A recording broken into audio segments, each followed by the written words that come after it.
Hello everyone, Michael here for Tactica Imperialis. Welcome to today's video. Today is going to be hobby update number 4 for my Tau. I do apologise, my voice is still a little bit croaky. I thought it'd be fixed by now. It's been over a week, nearly 2 weeks now since I lost it.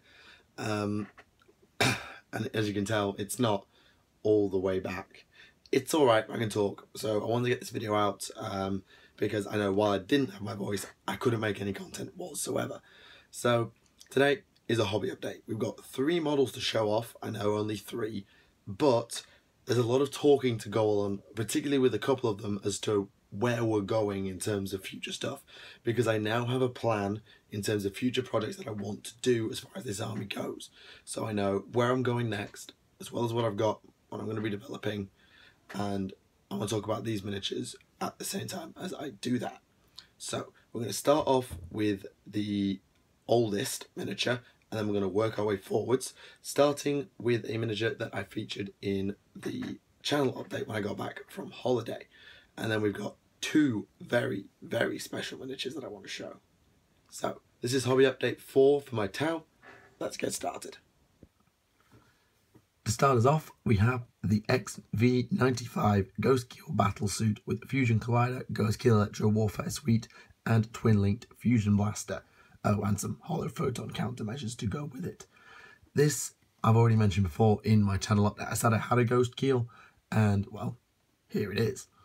It's painted the same way as all my other battle suits, so if you want to have a little bit of a look at how we went about doing that, then do check the links in the description. You can go and check out the last 2 episodes in this series, as well. Actually, you can go check out all of the episodes in this series, although the first one doesn't have any battle suits. And you can also get a look at all of our Tau content if you want to go and have a full-on catch-up. So, Ghostkeel. I love this model. I really love this model. It's a really easy kit to assemble. Painting it's a bit of a pain if you don't know what you're doing. So the first piece of advice I would offer to any hobbyist wanting to take on a Ghostkeel battlesuit is sub-assemblies everywhere. When I painted mine was in a good 8 or 9 sub-assemblies. I had the legs and feet, the torso, each arm, although you could even have the weapons off. I had the weapons on. It's up to you. I then had the jetpack, each separate fusion blaster, the head plate.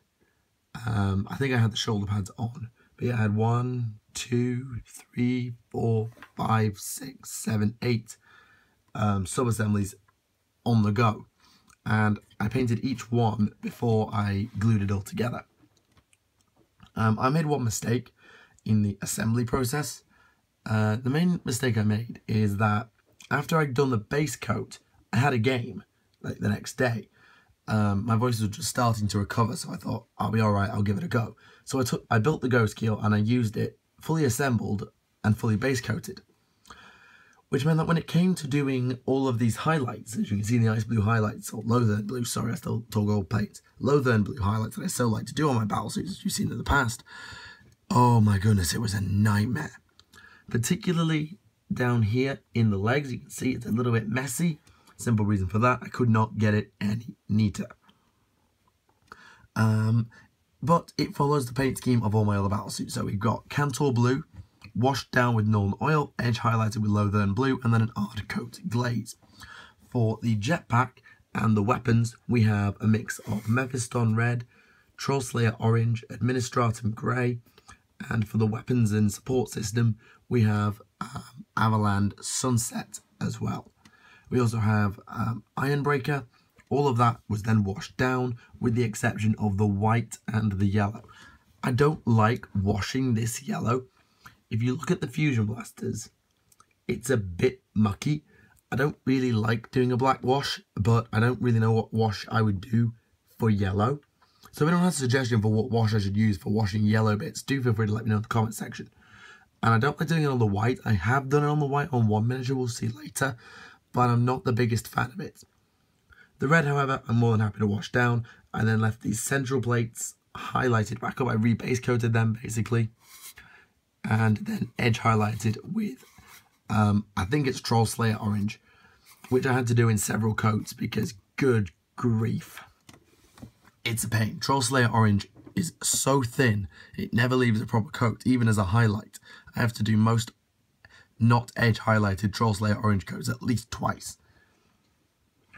We have the Fusion Collider, which you can see here. It's just basically the same paint scheme as the Fusion Blaster, but scaled up a bit and with a bit of Abaddon Black mixed through it. The chassis is a washed Caliban green. You can edge highlight it again. I would use Elysian green for that. I do that with my Fire Warrior fatigues, but I don't do it with my Battlesuit chassis. Don't know why. Probably because on the Crisis suits in particular, it's just awkward. And with the Ghost Keel and the kneeling pose that it's in, it would have been even worse. Assembly hint, however, you do not need to build the pilot. I was a bit worried because when I started building the Ghost Keel, it said, oh, leave this open and detachable, leave this open and movable because you want to get the pilot in. But as you can see, when you close it up, the pilot would be invisible anyway. That's the point.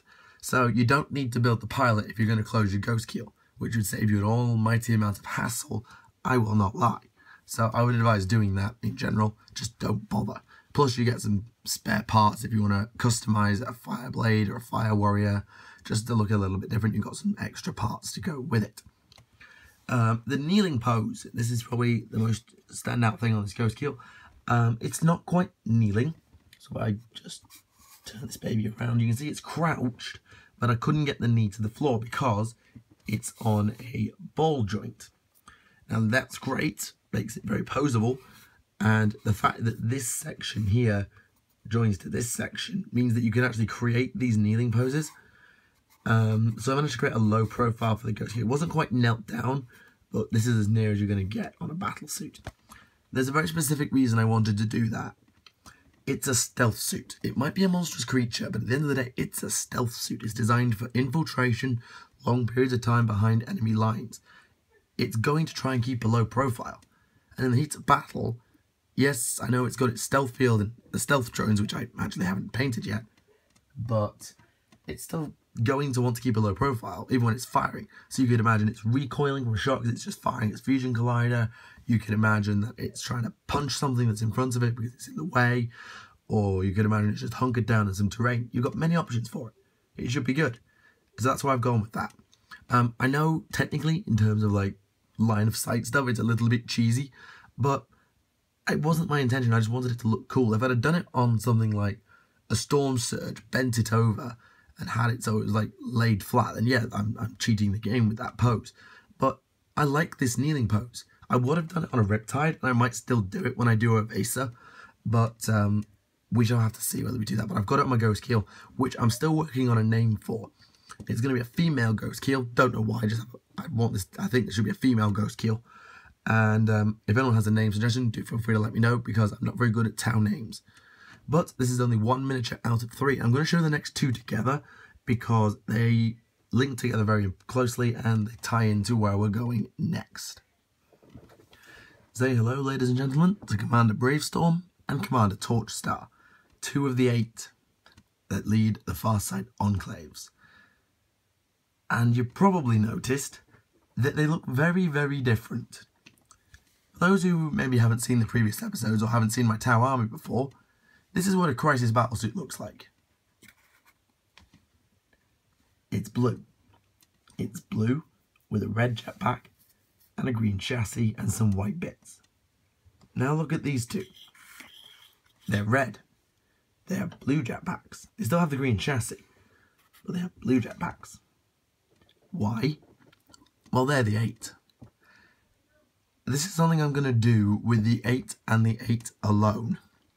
These 8 miniatures, Bravestorm, Torchstar, Oblotai, Shavastos, Farsight, Ovesa, Arakon, and Brightsword, will all be painted in this red scheme.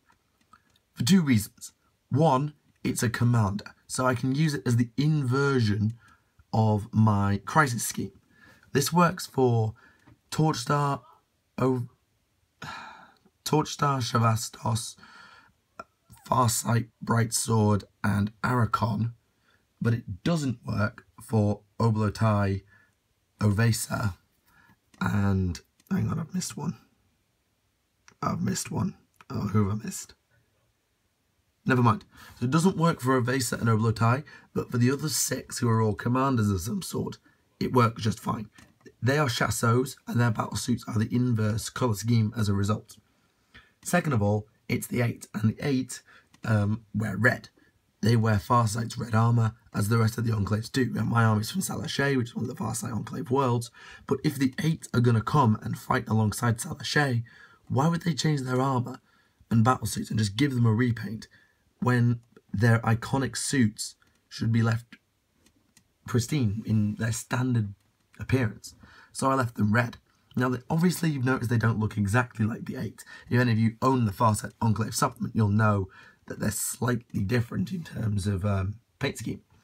But that was to tie them in with my own army, where my reds are highlighted with orange. I have the blue, which I then just use as an inversion. I've got green chassis, whereas Farsight Enclaves have black. So it ties into my army, but it also ties into the 8. You may also observe that every single component I've used matches the original models exactly.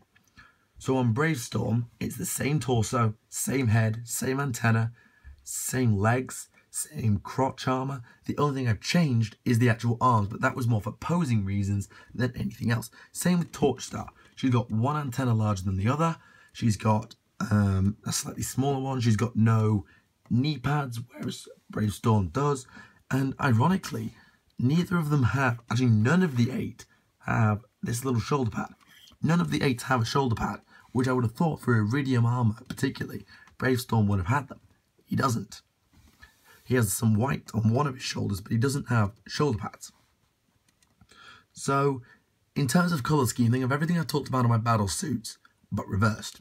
So, if it's red, so it's painted Mephiston red, and it's got a highlight of Troll Slayer orange or something, that's now the armour. And those bits that were red are now Cantor blue, wash, Lothern blue, glaze with hard coat. That's all I've done. Now, the only thing that hasn't affected is the weapons. I left the weapons red. The reason for that is sometimes the battlesuit weapons might break. They might get damaged, they might need to undergo repairs. So perhaps when the 8 arrived at Salachet, they took the equipment available to them from the Salachet stocks rather than being able to bring with them from probably Violos. That's why I've left the same. Now, if you want me to invert this Flamers, the Plasma Rifle, then do feel free to let me know. The only one I've inverted is Bravestorm's Shield, because I don't know if you've seen a shield generator in my army. You actually might not have done, but they're red centre, orange around the rim. In this case, it's blue in the interior. I kept the orange because I like the look of it with the blue, but it's a glazed blue in the middle. It was going to be dark, but it's bright, which actually kind of helps when I do Shavastos, because Shavastos has the same war gear, plasma rifle, flamer, and shield generator as Bravestorm. So doing his shield dark and Bravestorm's light might actually help me distinguish them from one another, as well as the helmet, the flamer being on the other jetpack. There are a few ways of doing so. I think the flamers on Torchstar might work in the blue, but again, I'll leave that up to you. Let me know in the comments, and I might do a trial weapon, and then if I like the look of it, I will switch the weapons over. Your call, though. Generally, though, they do match my ordinary crisis. If I turn Torchstar around, she has a green chassis, a yellow/orange glazed power core. She has metal where all the bases were.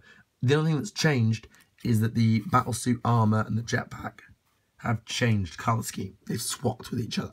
And I've got white shoulder pads because that's what the paint scheme called for on the original models. That's all those white bits, with the exception of this one here and this one here, are exactly as they are in Farsight Enclaves. If you go and look up the 8 formation, they have the miniatures, and you'll look at most of the white on my models, not just the white on their models, with the exception of the bit at the bottom of the chest plate, but that's just my aesthetic and it matches my crisis suits. So that sort of tells the tale of where we're going with the 8, which kind of leads me on to my old bright sword, my twin fusion blaster bearing commander. Well, he looks nothing like bright sword. His head's wrong, his armor's wrong, he doesn't have a shoulder pad, and to be honest, taking the old one apart and starting again is just not worth it. So what I'm going to do instead is I'm going to keep him as a twin fusion Chasvra or Chassel, like a commander, if I don't want to run the 8. Or a commander from the 8, but I'm going to make a new bright sword. I'm not going to do it right now, that's a little bit later, but I am going to make a new bright sword. So going forward, I have one more Crisis suit to paint for my second start collecting box. One made Bravestorms, one made Torchstar, and the third one is going to make Shevastos, which gives me 3 of the 4 of the 8 who wear Crisis suits, because Arachon has an Enforcer battlesuit, Farsight is a unique miniature, Oblotai is a broadside, and Ovesa is a riptide. So in terms of getting the 8 done, I need one more box of Crisis suits, and I'm halfway there. When it comes to finishing the 8, however, that's going to take a little bit more time. I don't plan to get Bright Sword done immediately. So, as I think I may have said, I have this box of Crisis suits, and I've got one more that I'm going to make out of it. And that third one will be Shevastos. So he will have a plasma rifle, a shield generator, and a flamer, all that's mounted on the other jetpack to Bravestorm, and he will round out this box of Crisis suits, leaving me one more to get Bright Sword. But that's not going to come immediately, because I have a model that I can proxy in for Bright Sword for the moment I have that Twin Fusion Chasvra, as he's probably going to end up being. So going forward, the plan is this. First off, finish the current broadside. I need to paint up the plasma rifle, Seeker missile, smart missile system, and the high yield missile pods immediately. That's the next job. And then after that, we make Shevastos, and we then finish him off. That will then leave us with no new miniatures to paint. I then just have to catch up on drones, battlesuit weapons, and that might take me a little bit of time. I'm also going to be working on something for Commissar Warwick subscriber platoon in that time period as something to break up the monotony of drones. Which, I should point out, by the way, these guys do have drones, but I'm going to paint them in Salachet colours. They're not going to bring their own drones, because all drones do the same thing. They're just going to nick them from Salachet. So they're all going to have blue drones, even if they would normally have red ones, just for the record. So going forward, we're going to get a box of stealth suits, which I want primarily because they look cool, and because I want every class of battlesuit in my army at some point. Because Arachon will give me the XV805. I'm not getting Shadowsun's XV22 because I'm using Farsight. I'll have XV25s, I'll have the XV95, the XV88, and then I'll be getting a Riptide eventually for the XV104. I don't count the Storm Surge as a battlesuit because it's not a single man job, it's not a proper battlesuit, so I don't count that, but I'm not getting a Storm Surge. I don't like them, I think they're a bit stupid. I definitely don't like how they look. Although the Storm Surge with arms conversion that I've seen, that looked freaking sick. I think I saw anyway. That's beside the point there for right now. So anyway, yeah. Box of stealth suits. Get them done. Get all of them associated with their kit done. And then at that point, I'll feel comfortable to say I can get Farsight. Because I think at that point, I can use Shevastos, Bravestorm, and Torchstar's miniatures as Crisis bodyguards, and then create a Dawnblade contingent from Hunter Cadre, and then use Farsight in his Crisis suits as the command choice, because the 8 is a command choice, and Farsight with or Farsight / Commander with bodyguards is also a command choice. So that's doable. We've got a plan for that. So we get stealth suits, and then we get Farsight. We may at this time instead get Arachon or Oblotai. So basically my plan at this point is once I've got the stealth suits, I'm going to complete the 8 immediately.